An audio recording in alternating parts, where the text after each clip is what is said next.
আজকে শনিবার, ভাবছি সপ্তাহে একদিন নিরামিষ খাওয়ার চেষ্টা করব। তো আজকে গ্যাস নাই, এই জন্য আমরা কারি কুকারে সবজি রান্না করে দেখাবো।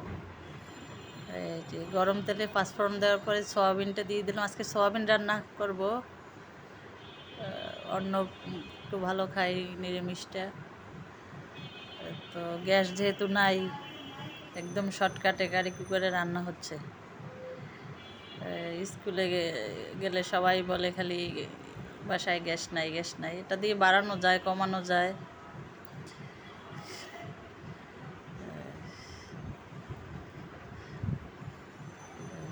আমার কাছে মনে হচ্ছে ভালোই। পেঁপে, পটল, মিষ্টি কুমড়া, কাঁচকলা, তারপরে সব মশলা টশলা দিয়ে অনেকটা সময় একটু ঢাকা দিয়ে রাখলে একদম অনেক কম সময়ে রান্না হয়।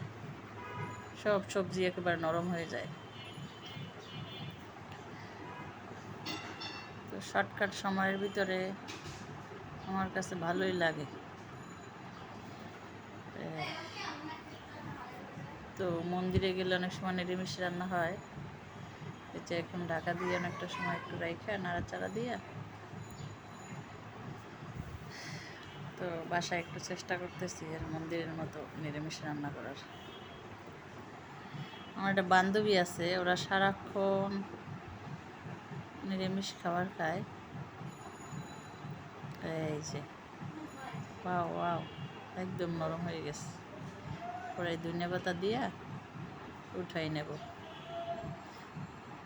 এই যে অনেক মজা। তো অন্য খাওয়ার পর বলতেছে হেভি হয়েছে মামুনি, হেভি হয়েছে।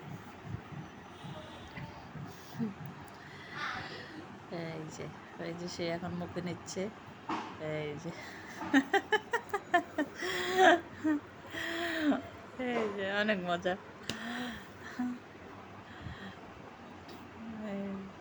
সে অনেক মজা করে খাচ্ছে সবজিটা।